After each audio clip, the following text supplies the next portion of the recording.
观众朋友们好，这里是大时局，我是邵峰。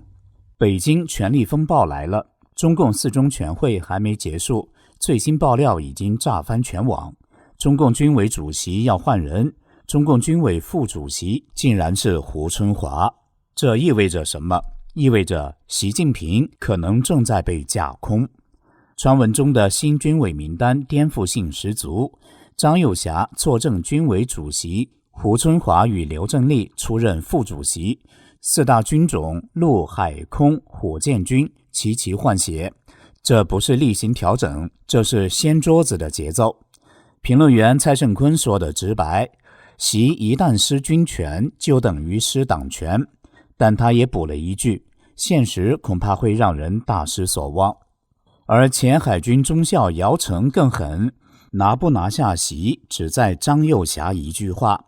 这一幕熟不熟悉？40多年前的华国锋也曾是三位一体的最高领袖，结果不到2年就被集体劝退，从你办事我放心变成你办事我走人。现在习近平会不会走上同样的路？最新的内幕说，这次四中全会只是上半场，真正的决战要等中共21大登场，那才是全面换血、全面改组的时刻。也就是说，四中只是试刀，21大才是收刀。一场新版华国锋模式或许正悄悄在中南海上演。中共政局动荡不安，四中全会在内外交困中登场。照理说，这应该是习近平时代忠诚检验的节点，但外界更关注的是，这位党魁的政权是否正面临着前所未有的内部震荡。中共最讲枪杆子里面出政权，而最新的惊人传闻已经传出，中央军委会的椅子已经全坐满了。传闻中的中央军委是这样安排的：中共军委主席是张又侠，中共军委副主席是胡春华和刘振立，4个委员分别是董军、常丁球、张生明和王仁华。传闻中还说，中共军纪委书记张生明将接替苗华，担任政治工作部主任，中共空军司令常丁球升任联合参谋长，海军上将王仁华升任军纪委书记、军委委员。此外，中共国防部长董军进入中央军委，成为军委委员。据说，在处理苗华事件中，董军站队表态与苗华切割，因此得以过关。这样安排的话，张又侠和刘振立出自陆军，张生明出自火箭军，常丁球来自空军，董军、王仁华来自海军，也就是4大军种齐备了。胡春华将担任国家副主席兼军委副主席，与习近平当初被定为接班人时一样。时评人蔡胜坤在 X 平台上对此爆料表示，版面都设计好了，真是掀桌子的节奏了。习只要失去军权，党权也就没有了。习和他的亲信还会遭到彻底清算。当然，这是海内外许多人翘首期盼的政治大变局，但现实恐怕会让人大失所望。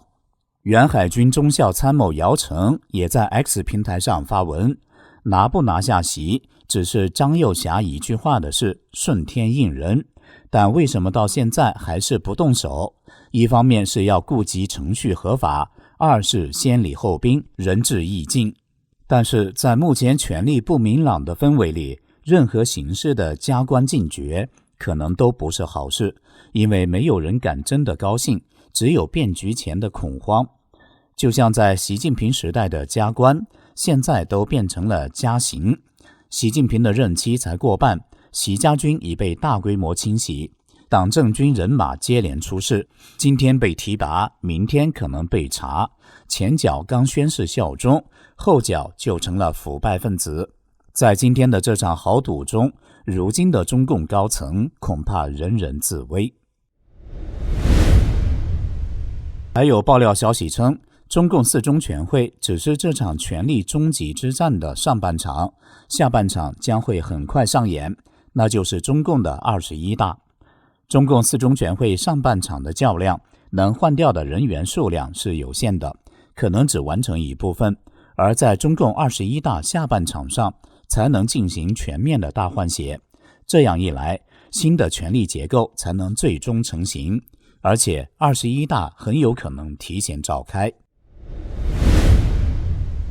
而在权力重新洗牌之前，中共最高层似乎已经在试探一种过渡方案，那就是历史上演过的老剧本华国锋模式，表面不动声色，职位一个不少，实际上权力一点不剩。习近平或许仍将被称作党的核心、军中老大、国家领路人，但这些头衔很快可能只剩下空壳与回音，而真正的权力正在外界看不见的地方被重新瓜分，一个以维稳为名、以延续为实的新权力组合或许正在成型。当然，目的还是为了维持中共的这条贼船不至于沉没。北京的政治气氛也从忠诚表演转为静默观望，人人都在等习成为那个还在位却已出局的新版华国锋。历史正以最讽刺的方式重演，一个曾经以权力吞噬制度的人，最终却被制度反噬，成为体制运作下的一个象征符号。下面我们就先来讲讲华国锋的故事，看看今天的习近平像不像1978年三中全会上的华国锋。表面上，华国锋还占据着三位一体的最高权力，党主席、军委主席和国务院总理，名义上仍坐在权力的顶峰。当时的报纸上也是天天喊着永远维护英明领袖华主席，但实际上邓小平已经成了幕后老板，华国锋的党政军大权或早被架空。那么邓小平是如何动手一步步逼退华国锋的呢？大家都知道，1976年毛泽东一走，华国锋就接了班，成了中共的接班人。那句口头禅“你办事我放心”，本来是毛对他说的，后来成了他自己贴在身上的金牌护身符。中共党内高层有个人尽皆知的秘密，那就是华国锋其实是毛泽东未公开的长子。叶剑英在党内会议中就说漏嘴过，批评自己曾把华国锋当作后主看待。结果华国锋一上任，他先干了一件大事，干掉四人帮。这一下全国欢呼，谁都觉得这人行啊。但问题是，四人帮没了之后，中共要往哪走，大家就吵了起来。华国锋说，要继续毛主席的路线，凡是毛说的都对，凡是毛定的都不能改，这就叫两个凡是。但邓小平那边的人觉得不行啊，这样继续折腾下去，老百姓都快活不下去了，人家要搞改革发展经济，让老百姓先喘口气。这么一来，华国锋就成了不开窍的那个人，注定要被淘汰。到了1978年底，中共召开11届三中全会。刚才讲了，华国锋还坐在主席台的 C 位，但真实的权力已经转到了邓小平的手中。当时中共三中全会公报中提到华国锋提议的少宣传个人的表述，让嗅觉灵敏的人隐约感到华国锋的英明领袖时代差不多该下课了。又过了1年多，随着邓小平的权力进一步稳固，以及各方关系的理顺，邓小平终于准备动手了。接着到了1980年2月开5中全会，华国锋身边的一票亲信汪东兴、季登奎、吴德、陈锡联全都被请辞，这就相当于你还在台上讲话，底下你的人都被撤光了。到了7月，人民日报发了一篇评论文章，题目是正确认识个人在历史上的作用，称在新的历史条件下，不仅要消除神化个人的现象，还要处理好领导班子中个人与集体的关系。7月30号，中央又发出关于坚持少宣传个人的指示，这些话明显都是讲给华国锋听的。到了8月，政治局开扩大会议，很多人直接点名华国锋不适合再当党主席、军委主席，于是他只好先辞了中共国务院总理，换成赵紫阳上来。等10月，党里干脆下命令，以后不准挂现任领导人的像。没几天，中央发出转发华国锋同志的信的通知，也就是华国锋自己写信说，以后都别挂我的像，别用我的题词了。接下来就进入了9联会时期，从1980年11月10号到12月5号，中共政治局连开9次闭门会，专门讨论华国锋的去留。这是标准的集体开会请你走人。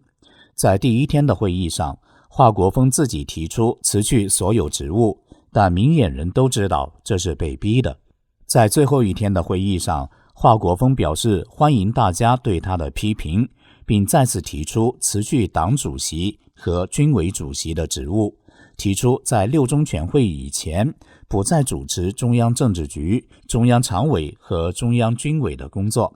但在6中全会做出相关决定之前，华国锋仍是中央的主席，仍要以中央主席的身份接待外宾。那现在您再看看习近平现在的处境，是不是有点似曾相识？是不是和当年华国锋被剥夺权力之前的境况有点雷同？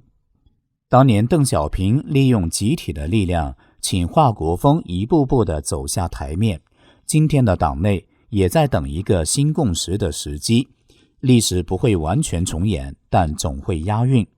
华国锋那句我办事你放心，最后变成了你办事我走人。接下来习近平会不会走到那一步？